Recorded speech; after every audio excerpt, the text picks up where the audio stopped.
following is the July 27th, 2020 Arizona Racing Commission meeting for training purposes only of the new commissioners. It is being held at 1110 West Washington, Suite 450, Phoenix, Arizona 85007. However, this is also being held through the Google Meets app and allowing participants to appear in a video chat or by telephone access. The time is meeting, and I am going to go ahead and call this special training meeting to order. It is 2 p.m. on Monday, July 27th, and I am Commission Secretary Cassie Goodwin. I will go ahead and do a roll call and then hand this over to Kelly Wagner, our Assistant Attorney General, to conduct the training that we are all present for. So if you would please verbalize and indicate you're present when I call your name, I would appreciate it. And Ms. Jana Profiter, present. Ms. Holly Hover, is it Hover?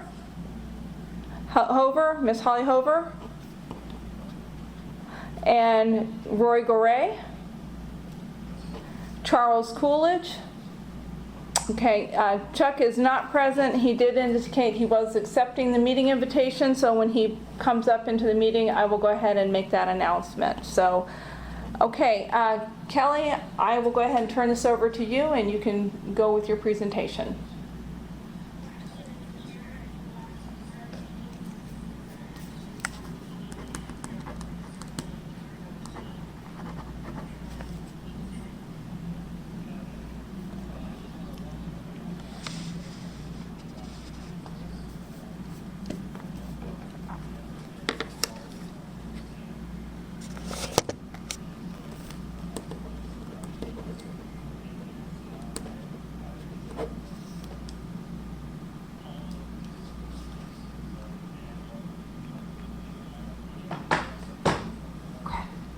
Let me know if you see Chuck come up.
Mr. Coolidge, are you present?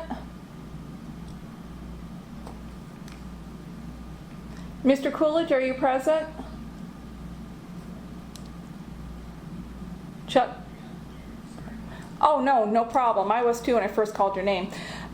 So let the record reflect that at 2:03 p.m., Commissioner Coolidge joined the meeting, and Assistant Attorney General Kelly Wagner is doing the training portion, and I'm going to hand it back over to her.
doing emails between individual quorum members back and forth to others, that it could be considered an open meeting if this is forwarded to other commission members, there's discussion about something that's going on within the racing division, that communication could be considered a meeting. And if it is not in the public, it could be considered an open meeting violation. So we always want to make sure that there isn't any type of, chained emails that are being sent around and asking for kind of what people think, or, hey, do you think this should be out there? Should we take some action on this? Just those types of conversations need to be had before a public body. There's a lot of ways that folks in the past, because we know we've seen case law on it, where folks have tried to skirt the open meeting laws by maybe talking to individual commission members because they say, well, there's not a quorum, so we're not dealing with business. We want to discourage against that because obviously any type of business the commission is handling, we want that to be done in a public forum so that everybody who is a part of the racing division, community, whatnot, whoever comes into that has an opportunity to see the commission in action and how decisions are being made. Does all of that make sense? Is there any questions as we kind of get into this?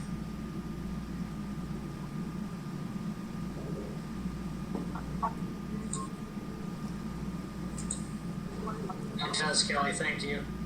Okay, I'm just looking. I think, Jana, do you have questions? I'm seeing you talk. I'm not hearing you. Yes.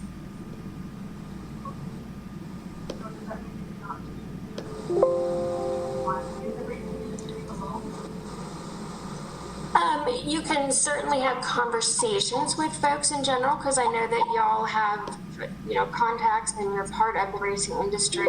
I guess I would just be concerned that those conversations don't stray towards business that went before the commission. Because I guess the underlying thing is you want to make sure that you're impartial, that you're not trying to present that you couldn't be impartial should that particular piece of information or that action item come before the commission.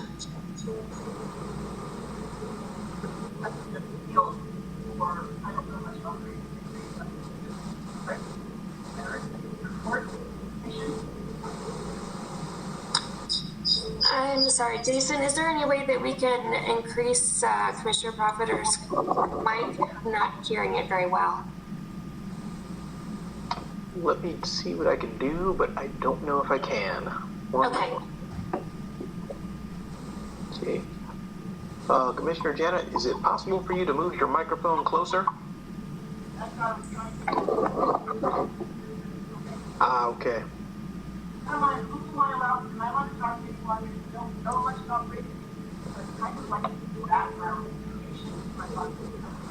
Sure, you can talk to whomever you want to. This is absolutely, you're allowed to speak to whomever you'd like to. It would just be to try to be able to distance yourself from any communications that may present themselves to you as a commissioner to have to make a decision on. So, I mean, you can certainly ask questions about, how, say we have individual permittees. So you want to ask how they came to be and how their business runs and those types of things. That's not a problem. But if it's discussing their permit or their licensees or those types of things, those are issues that are going to come before the commission. So you probably just need to be somewhat careful as far as the conversation topics. Okay.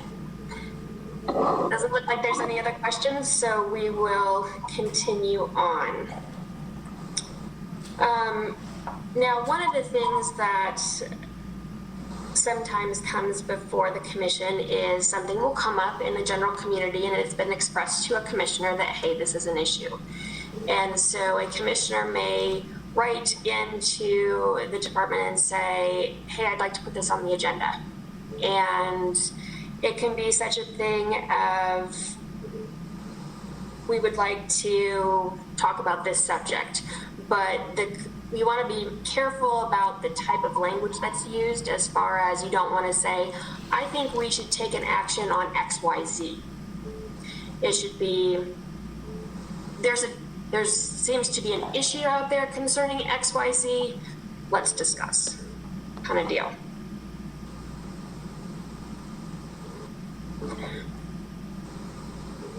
So when I talked about the email communications and wanting to make sure that it isn't basically turning into a meeting, that is a concern, obviously, if you're forwarding things to other commissioners, if it's being used to circumvent the open meeting law requirements, trying to have separate discussions with board members to see where everybody stands.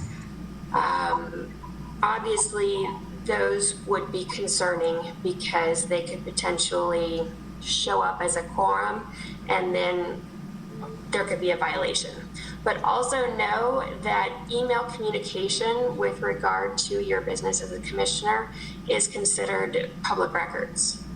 So anything that's put in an email could be requested by somebody requesting public records.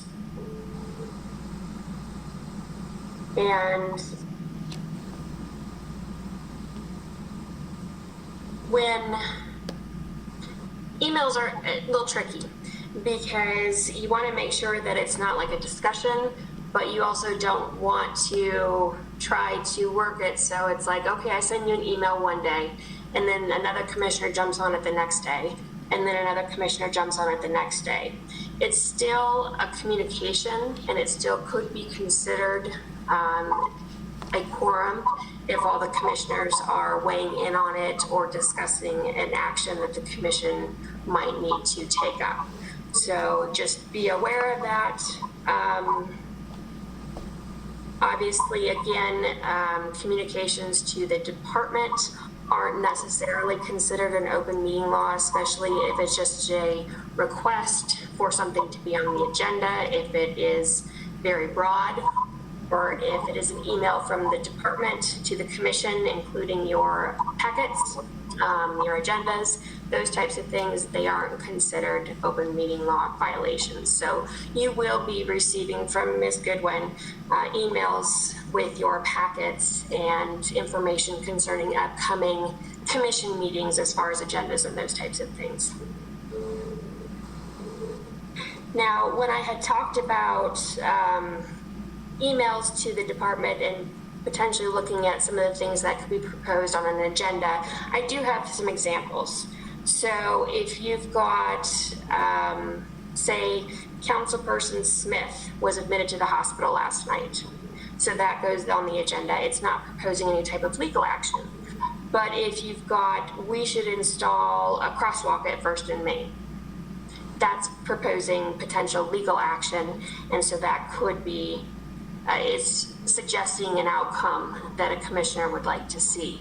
So that could be violative of open meeting laws. So again, just if you're looking for something to be on an agenda, we're not looking at what proposals or what the ultimate outcome would be. You're just basically looking for the topic.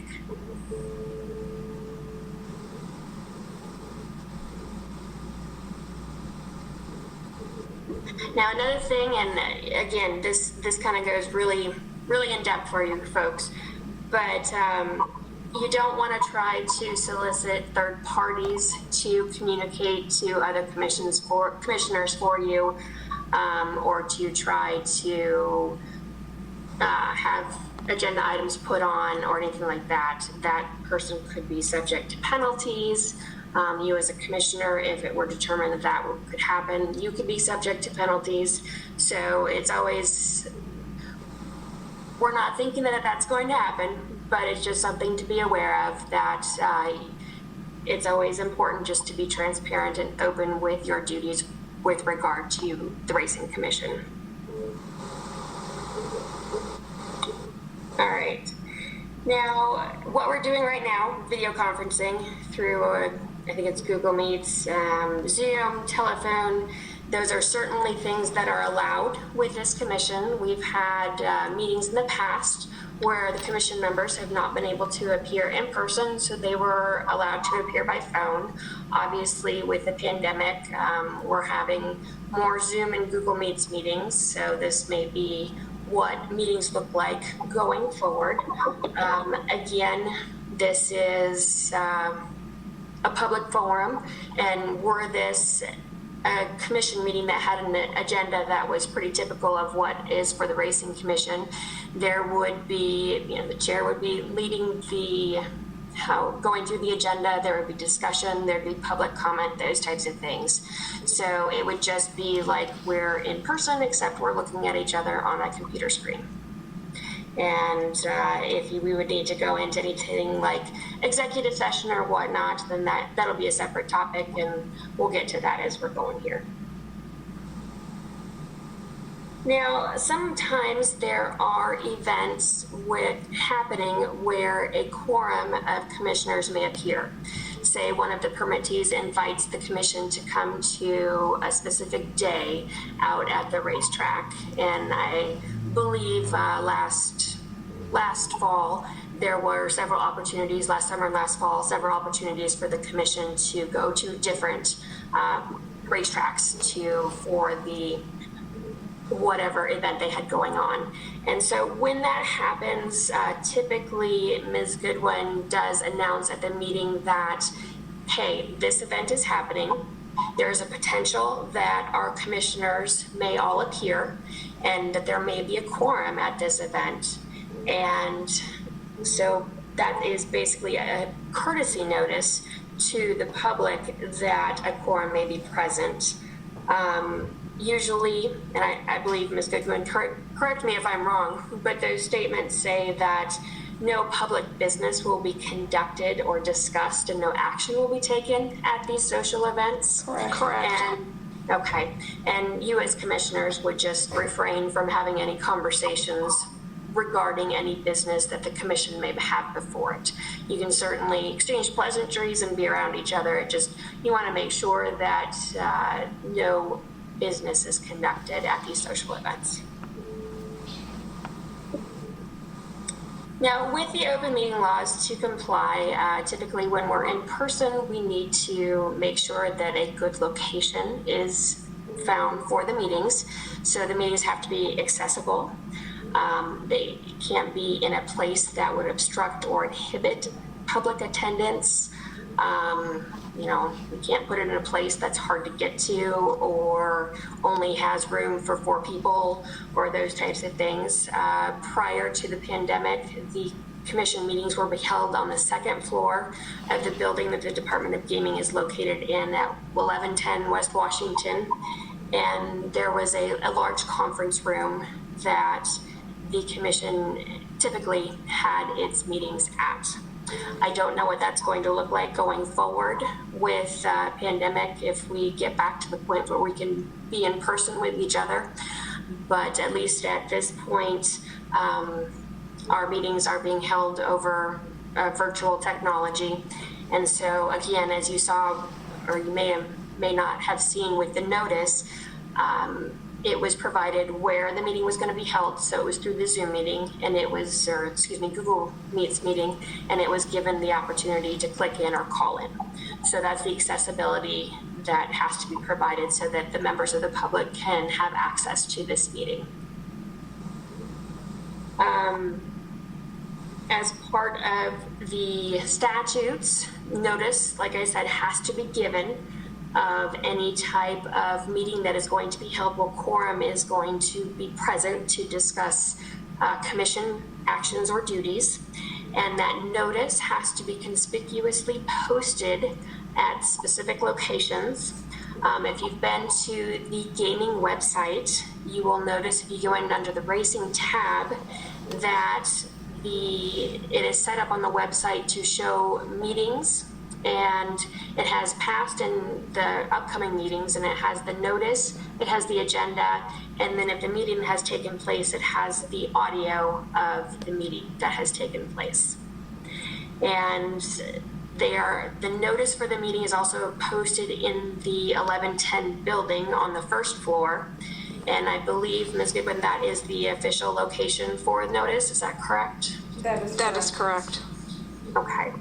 And so there can be several places where notices are actually put up, but that is the official place for notification of meetings for the commission.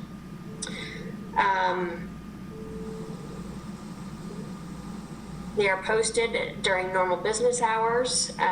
If there's a front and back, typically there isn't, but if there's a front and back on the notice, then that'll be put up. Usually it's just a one-pager that says, the commission meeting will happen here. Here's where it's at, date, time, location. If it's a meeting like this, then it'll be, you can either click in or call in, and those types of things. So it gives the pertinent information. Once the agenda has been finalized, then the agenda will also be posted in those same locations. Kelly, if you Yes, like, ma'am. I can hold up a copy of the notice for this public meeting at my camera. Sure. I don't know if y'all can see that. Okay.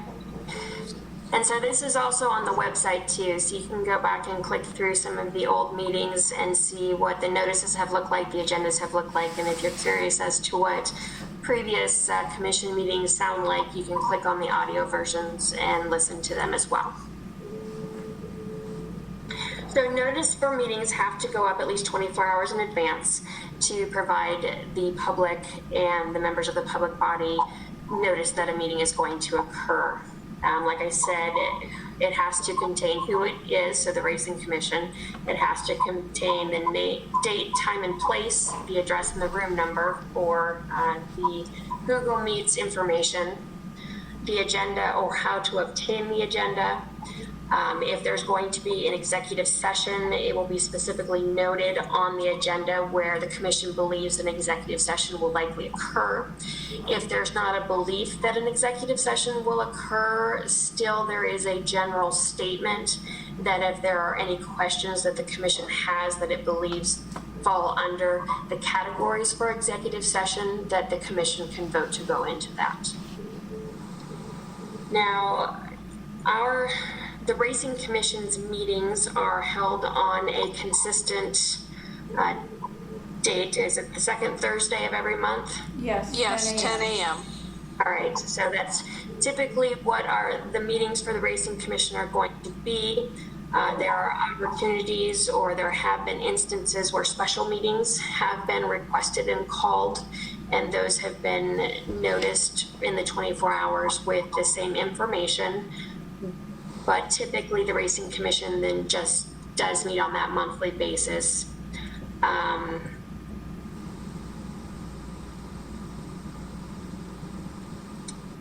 Now, if there comes up that the need is required to reschedule or cancel a meeting, that will be given with as much lead time as possible. There was one meeting, I believe, in early January of this year that needed to be rescheduled because of a quorum issue. And that was known sufficiently ahead of time, so people were able to know about it, and the meeting was rescheduled. Now, going on to, first off, any questions about the notice and kind of what we've gone through thus far? Okay.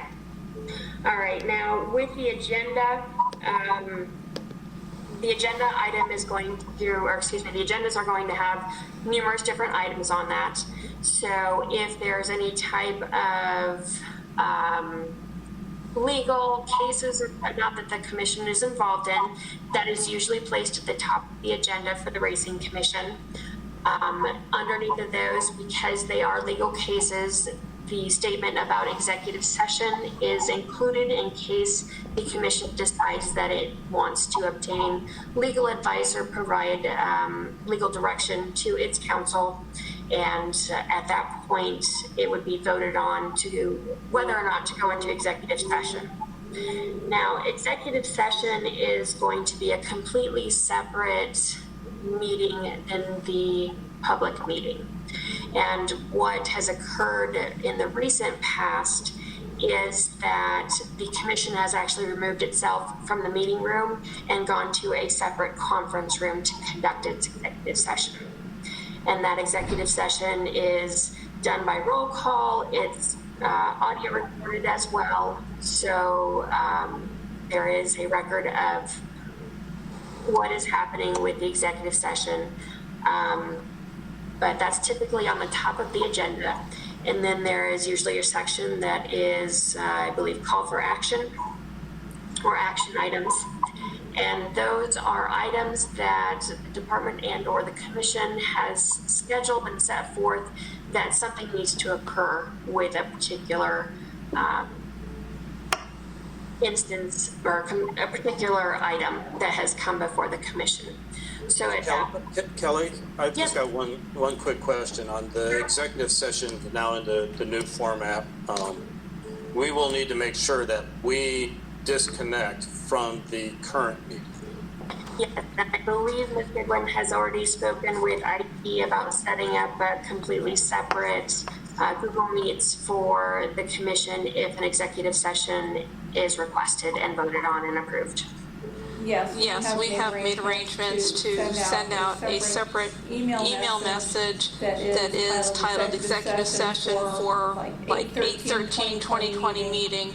If we have to take a recess from the open meeting to go into executive session, we will go out of the open meeting and go into the executive session and do everything that we normally do in the executive session, as Kelly indicated, roll call, the legal advice, and then going out and adjourning that and going back into the open session. Then we would log back into, click or call back into that open meeting link.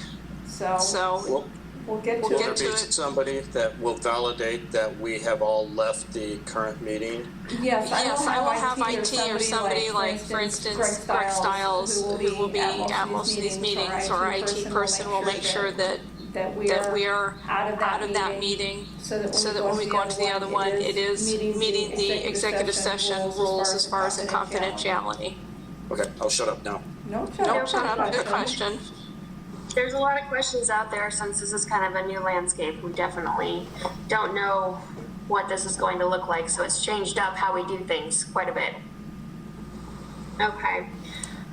With the agenda, we also have on there information from the department, information brought up by the commissioners, call to public, the announcement of when the next meeting will be, and then a request for adjournment. There could be additional things that are posted on that agenda.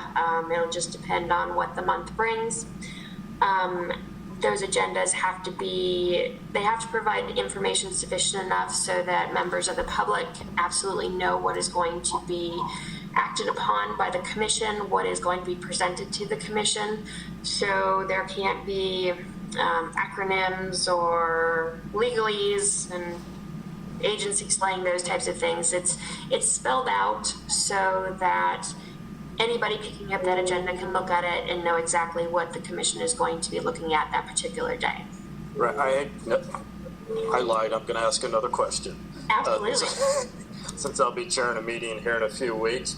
Yes. Normally on call to public, we'll have people that will sign up for, like, let's say item 1A.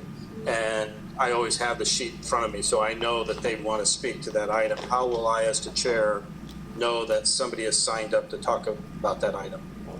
And that is going to be one of our training issues. We will put out, or I will put out a request for anybody that wants to address the commission to provide me an email with their name and what their agenda item is they want to address the commission on. And that will be provided ahead of time as much as I can to you or whoever is chairing the meeting. If I don't get that information and they're in the middle of the meeting and they would like to address the commission, at that point, I will have the IT person monitoring the chat and then unmuting their microphone and letting us know ahead of time so that they can address us. It's a work in progress, Mr. Garay. All right, thank you. Okay. Now, A lot of times things will come up in public discussion about items that the commission would like to discuss. Plain and simple of it is if it's not on the agenda, it can't be discussed for action. So it could be certainly something that's brought up by a member of the public that the commission would like to discuss further, and the commission as a whole or individual commissioners can request to the department that that particular piece of information be put on next month or the next commission meeting so that the commission can properly bring it forward and take action or deliberate or whatever it is that may be requested. And at least with up to this point, it's up to the discretion of the commission, but the commission with public comment can limit the amount of time that each individual has to address the commission. If there's a lot of folks that have signed up, obviously the commission or the chair can look at what time is available and make a determination, and if they're going to limit people to a specific time period or if they'll just let them talk until the subject has kind of run its course. So that's obviously up to the commission. Ms. Goodwin? Thank you. Thank you. Normally we allow 3 minutes for comment unless there's a hearing, and then that's stated in the notice of hearing, etc. But again, that is up to the chair's discretion as well. Absolutely. So if there is a conversation that is going on, or at least a topic that is being discussed by members of the public, and you as a commissioner would like to hear more, you have the absolute right to request from the chair that the individual be given further time to speak on the subject because you have further questions or you have further, you want to hear that out. So that's obviously something that the commission can make a determination on for each subject that's presented to the commission.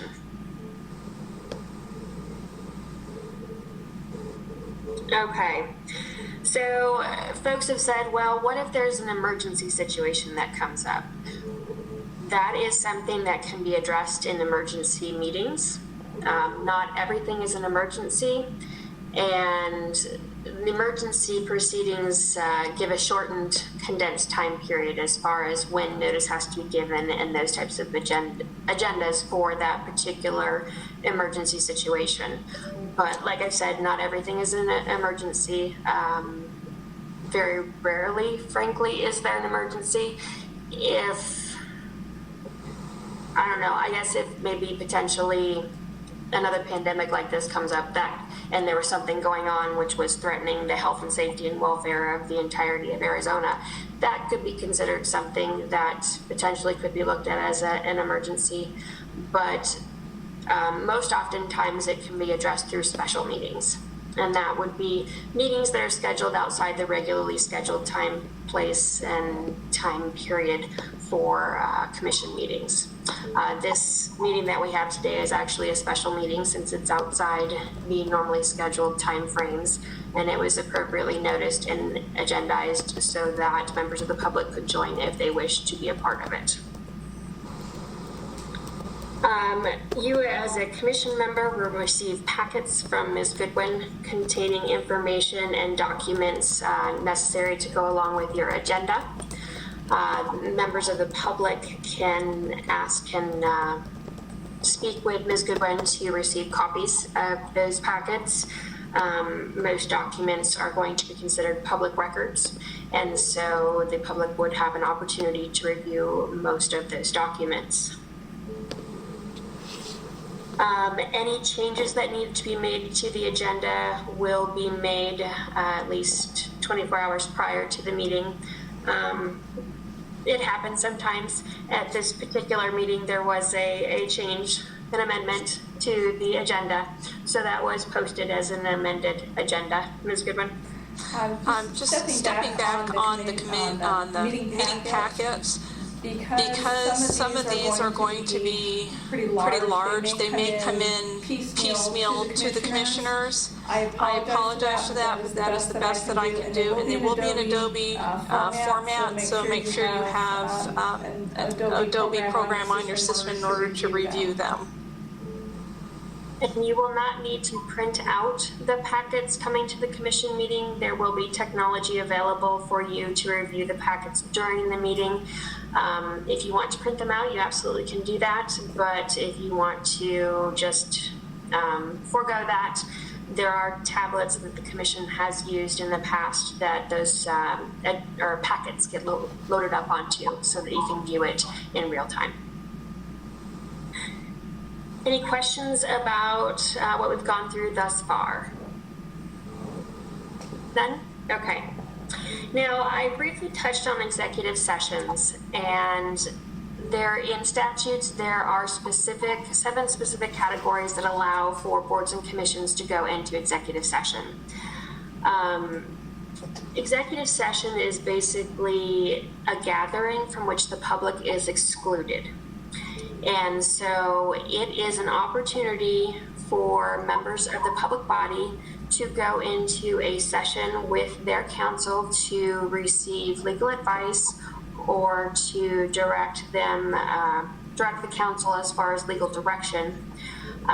Those are usually the 2 instances that this particular commission has used executive session in the past. There are 5 others. Those include things like employee contracts, whether an employee is going to be terminated, those types of things.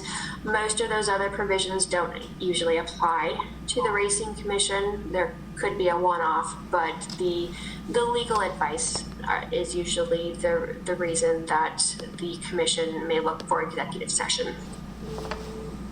As I said, if the commission believes that it is likely going to want to talk to its attorney, it'll be placed conspicuously on the agenda under that particular agenda item that says that the commission may wish to enter into executive session for a specific reason. So to receive legal advice or to direct legal counsel or to, XYZ that fits with the statutes. So executive session is only allowed for those specific items. To get into executive session, a commission member must make a motion to go into executive session. It has to be seconded and it has to be voted upon. So unless there is a majority vote to go into executive session, then that's not going to happen. Well, real quick, Kelly, I just wanted to let the fellow new commissioners know.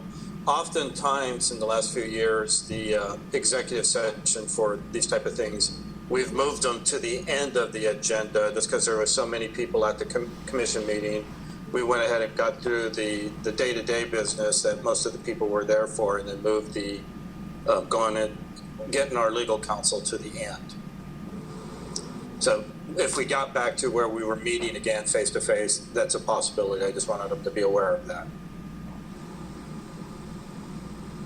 Okay.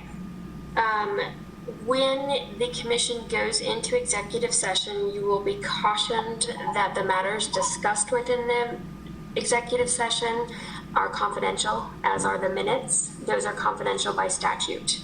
So their information that is in there is very limited as to what the commission is going to discuss. It can't stray off topic.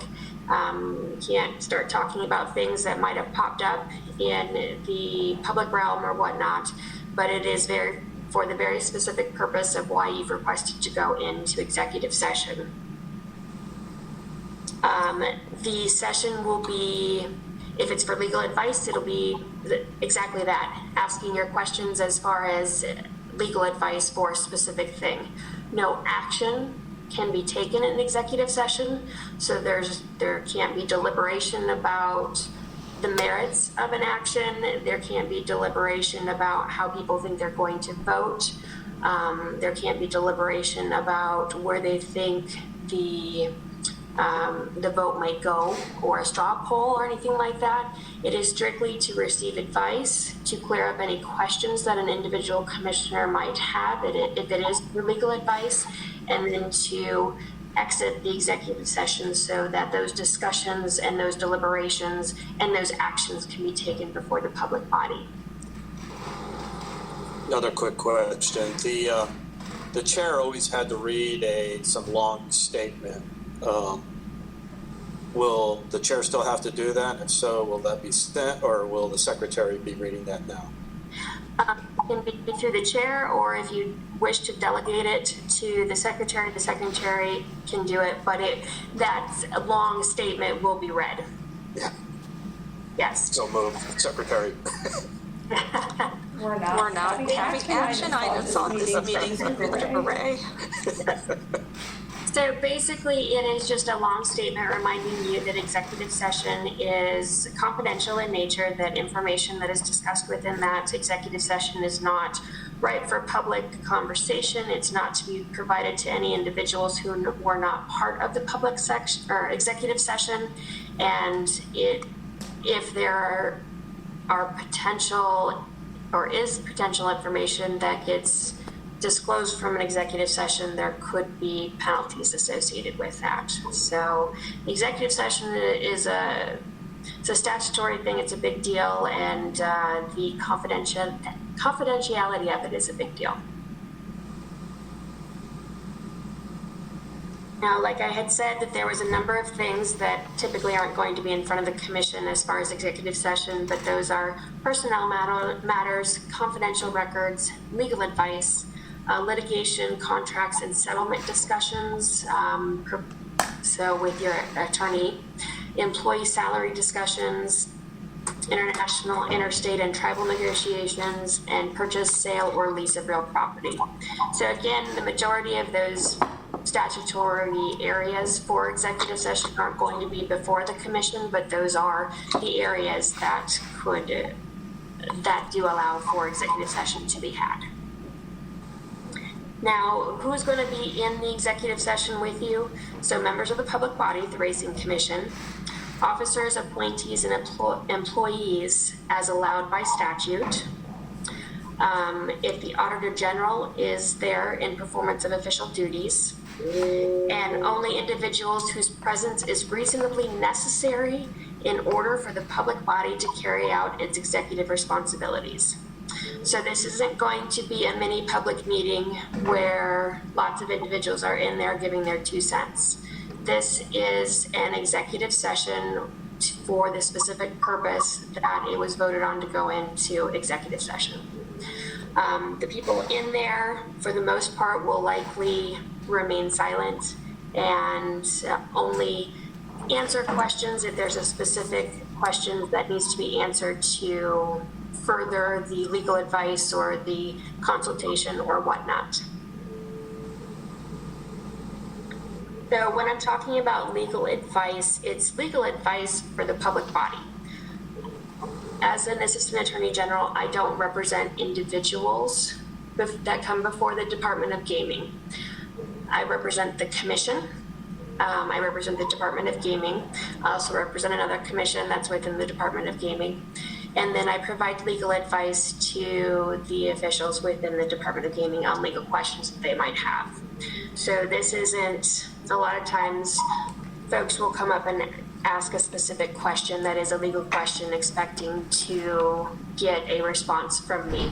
And even though it sounds trite or rude or whatnot, my answer will always be, I cannot give you legal advice. I cannot give individuals legal advice on a question you might have.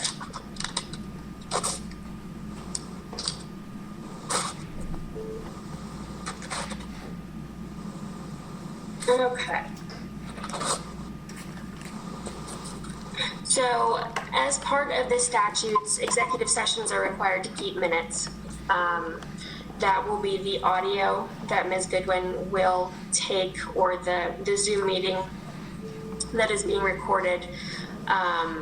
Those will be considered the minutes for both the public meeting and the executive session.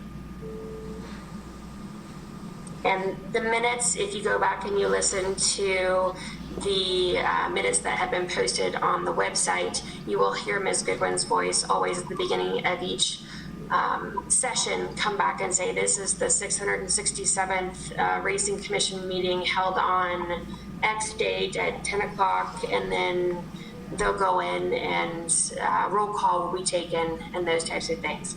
So the minutes have to be accurate, and with the recording, that does provide exactly what is happening on that particular date and time. You will, as you got started here today, you'll see that roll call was taken, and so it'll be individual voice roll call, just to differentiate on the recording who is making the yay or nay vote.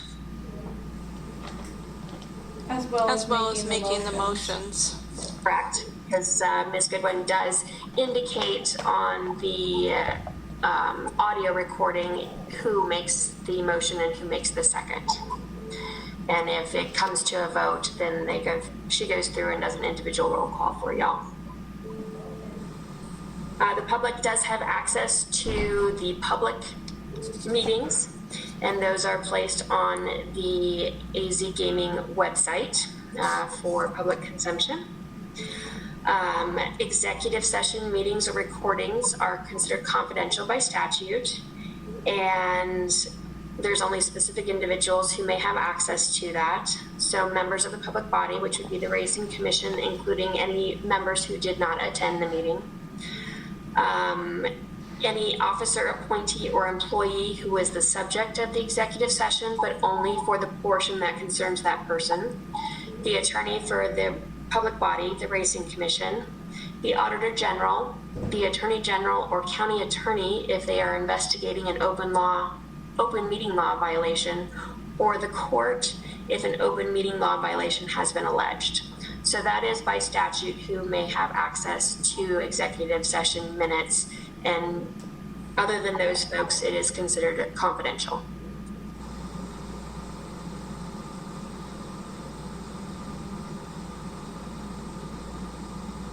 All right, as far as the public, the chair up to this point, you've allowed folks, as you've mentioned, to sign up for the ability to speak on different issues that might be before the commission on the action items. There is also the specific header for call of the public if there are any other things that the public wishes to address before the commission.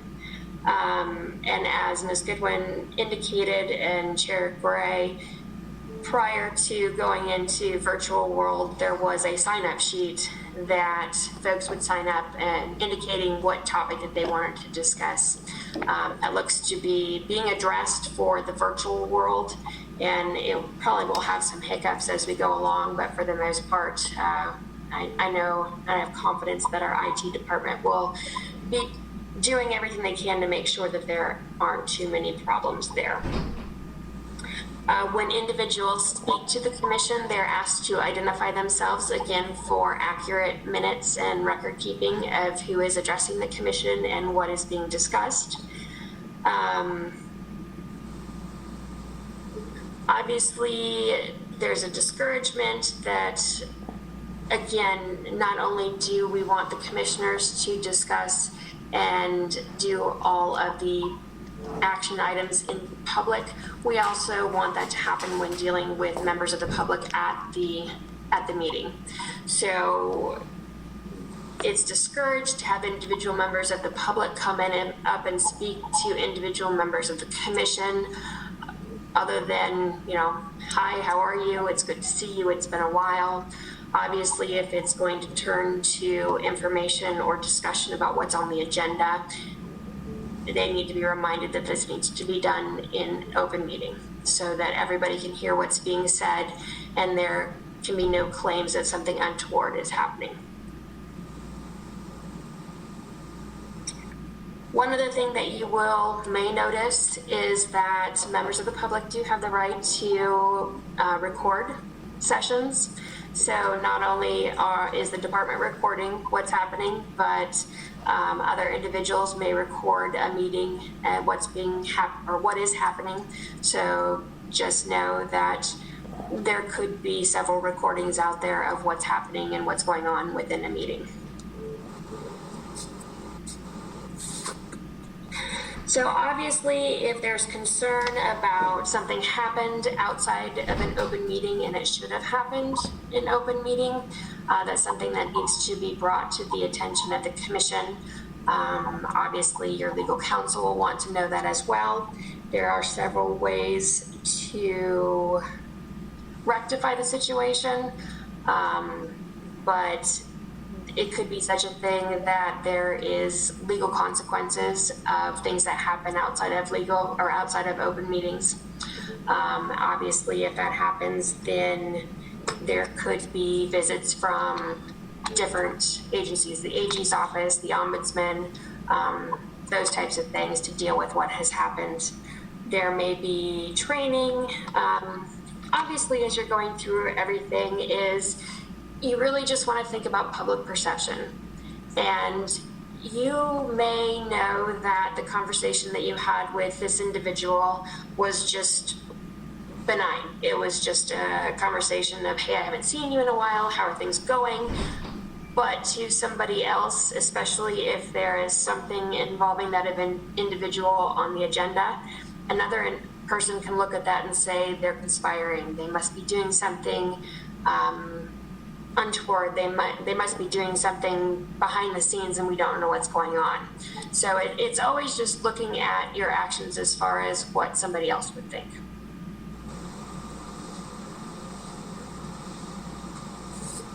Now, as I had mentioned, there is an ombudsman office and through Arizona, and they can investigate open meeting law and public records complaints.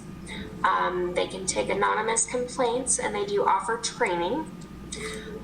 The Attorney General's office or the county attorney's office can also investigate if they receive a complaint.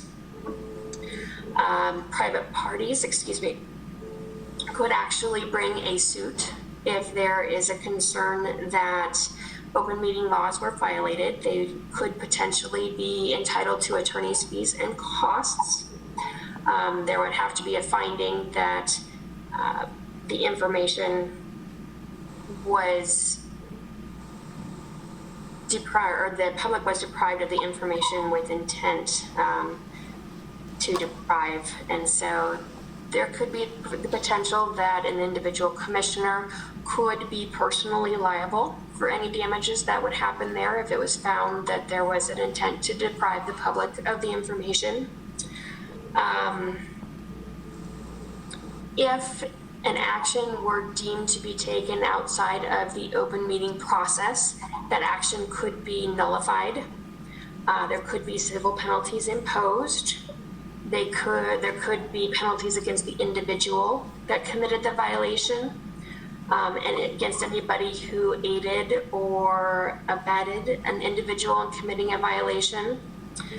And so there's a number of things that could happen if it was determined that something occurred outside of a public meeting when it should have occurred within it. Obviously, if it gets to the point where an individual is conducting actions behind the scenes and not in an open meeting setting, that individual could be removed from the commission by the court. So that's kind of the draconian consequence of things that could happen if actions were taken outside of open meetings. There are a number of resources that I can direct you to if you like to read things. I know I like to actually see things in print to get it to kind of sink into my brain. The Arizona Attorney General's office has a handbook, an agency handbook, and one of their chapters deals with open meeting laws, and that is chapter 7. And the ombudsman, like I had mentioned, they have a whole page dedicated to open meeting laws under the open meeting tab. If you go to their website, they have a meeting booklet that lists out the chapter 7 from the agency handbook, the statutes, I believe, information from the ombudsman's office. That's all contained within a booklet that's about yay big. And so if you're an individual who likes to have a tangible something or other, I can grab you copies of that. Ms. Goodwin is showing you what that looks like, and we can get those sent out to you. Otherwise, there are links online if you're more of a tech person who likes to see things on your computer. There's links to those things at the Ombudsman's website. They also include AG opinions and the public access newsletter at the Ombudsman's office. And if you'd like, I can certainly have Ms. Goodwin send you those web addresses. Otherwise, if you're familiar with them, I would suggest to go to that website and see what they have there and go through it and really delve into what is out there. So with that, are there any questions about open meeting laws? I know I've given you a lot. Okay, so I think the next issue or the next agenda item was Robert's Rules, or Roger's Rules, however we want to call them. Okay, so I don't know how familiar everyone is with Robert's Rules. This commission uses them somewhat. They use them for calling the meeting to order, motions, motion practice, those types of things. It's not strictly used as far as requiring people to stand up and address the chair before asking a question or those types of things. And Lori, at this point, I don't think that's something you're gonna require, but maybe you are, I don't know. Maybe you've turned a new leaf. No. Okay.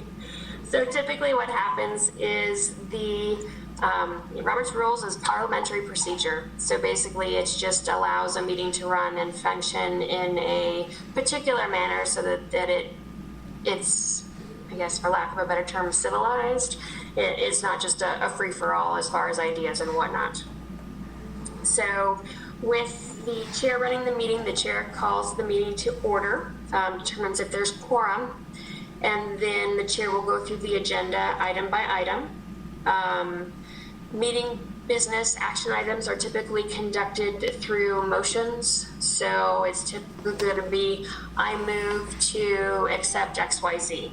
I move to disapprove XYZ. I move to ask the department to do XYZ. Those types of things. All motions, for them to survive to a vote, will have to have a second. So if any individual agrees with the motion and wants the motion to proceed, then they would obviously say second, and Ms. Goodwin would note who made the motion, who gave the second. Motions can be amended at any point prior to vote. Motions can be rescinded anytime prior to vote. The rescission, it would need to be done by the individual who made the original motion. An amendment can be done by anybody. Typically, it kind of depends how things are going. Up to this point, I think a lot of the discussion occurs before a motion is had. Sometimes it's a motion and a second, and then discussion happens after that. So it's however the commission feels comfortable in doing their motion practice and handling their action items. After a motion is obtained and seconded, if there's no discussion, the chair will call for a vote. That will be the oral vote there, where Cassie will go through, Ms. Goodwin will go through each of the commissioners and obtain their vote as to yea or nay or abstain. So obviously, if a motion is made and there's no second, then the motion dies for lack of a second. There are different things that you can do with a motion. If the commission determines that it is not ready to vote on a particular motion that has been seconded, it could postpone a vote until another meeting or until further information is obtained or whatever it is. Obviously, if something is not going to be acted on the meeting, there would need to be it would be a motion and a second to actually get to a vote as to whether that was going to happen or not. There could be a time where a commission member wishes to reconsider a vote that was taken at an earlier time. That would be a motion to reconsider, and that would be if new information had been presented or there had been a changed situation. Obviously, this isn't just going to be because you didn't like how the vote turned out. This would need to be something that new information was being presented to the commission. The vote is a majority vote, so it would, if you get a vote that's split, then it does not have a majority vote and would not pass. There will be a motion for adjournment. There will be a motion to go into executive session. So like I said, most of the action that the commission is going to be entertaining is through motion. Are there any questions about, I did this really quick, so any questions about Robert's Rules and Parliamentary Procedure? No, but I'd like to make a statement that when you're making your motion, please be clear and concise on what you are asking the commission to vote on. Because if it doesn't make sense to me, I'm sure it will not make sense to the public as they're listening in the audience or if they're listening at a later time. So I will ask you for clarification. So just think about that when you're preparing your motion. If you're writing it down during the discussion to make that motion, just be aware. All right. You know, the last topic that was there was just talking about the statutes and the regulations that affect the Racing Commission. Now, the statutory authority for the Racing Commission is Arizona Revised Statutes, Article 5, Chapter 1. So those are going to be 5-101 through 5-131. And those are all the statutes giving authority to the department, to the division, and to the commission as far as what things you will be tasked with doing. Arizona Statute 5-102 talks about the commission and being 5 members and how appointments will be taken care of. 5-103 talks about qualifications, oath, and an interest in racing prohibited exceptions, annual report. So that kind of sets out the makeup of the commission.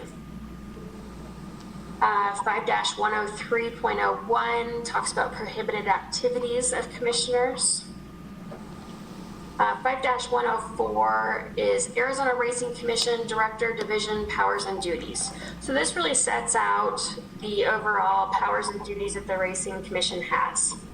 And it specifically says that the commission shall issue racing dates, prepare and adopt complete rules to govern the racing meetings that are required to protect and promote the safety and welfare of the animals participating in racing meetings, to protect and promote public health, safety, and the proper conduct of racing and parimutuel wagering, and any other matter pertaining to the proper conduct of racing within this state. The commission also will conduct hearings on applications for permits and approve permits, and shall conduct rehearings on licensing and regulatory decisions made by the director as required pursuant to rules adopted by the commission, and conduct all reviews of applications to construct capital improvements at racetracks as provided in this chapter.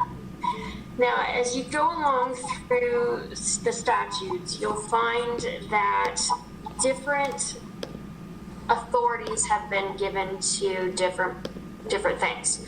So you'll go through the statutes and you'll find that powers that have been given to the commission.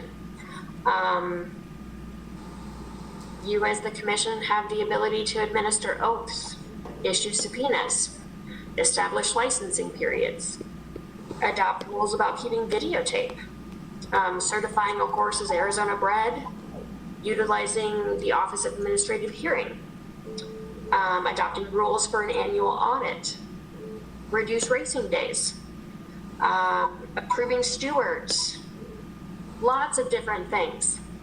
So those things may come before you as a commissioner.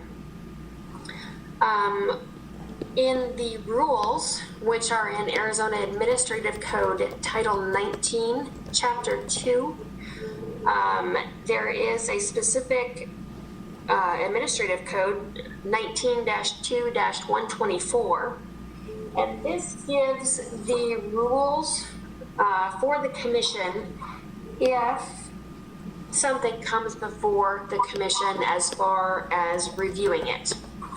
So in R19-2-124, you may hear appeals of directors' hearings. You may hear permit denials, suspensions, or revocations. It talks about depositions and services that you are allowed to give. It talks about rehearing and review and your standards of review, those types of things. I think in the past year that I've been with the commission, there's only been one hearing before the commission concerning a ruling. And I'm not certain, Chair Gray, if you can recall others that may have been before the commission, but it doesn't, at least up to this point, it hadn't. It's not a regular thing. So those are the rules and the statutes that are out there that govern you as the commission. Any questions about those?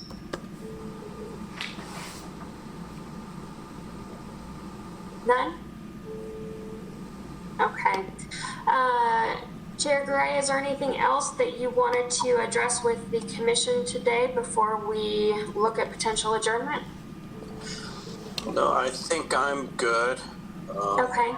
I know it's a lot for everyone to take in today, but I can just state that I've been here for a while. The team that we work with, they're really good and will help us out through meetings. So don't be fearful of our first real meeting coming up here in a few weeks. We'll get through it. And Chair Gray, did you wish for me to send out the websites that I had indicated for the ombudsman? Yes, Okay.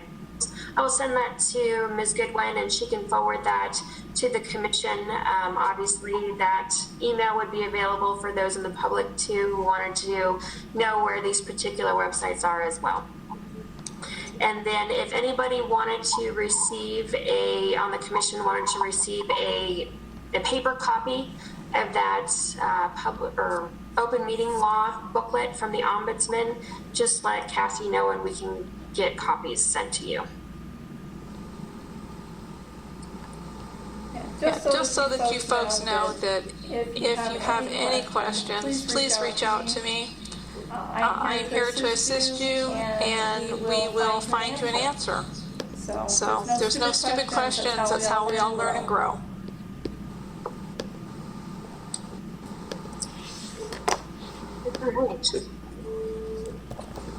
Was that it? I was going to say, with that, Chair Gray, I have nothing else to provide. Right. Do any of the fellow commissioners have anything that they would like to ask or state right now at this time? Okay, hearing nothing, I move that we adjourn this special meeting for training of the commission. Is there a second? Second.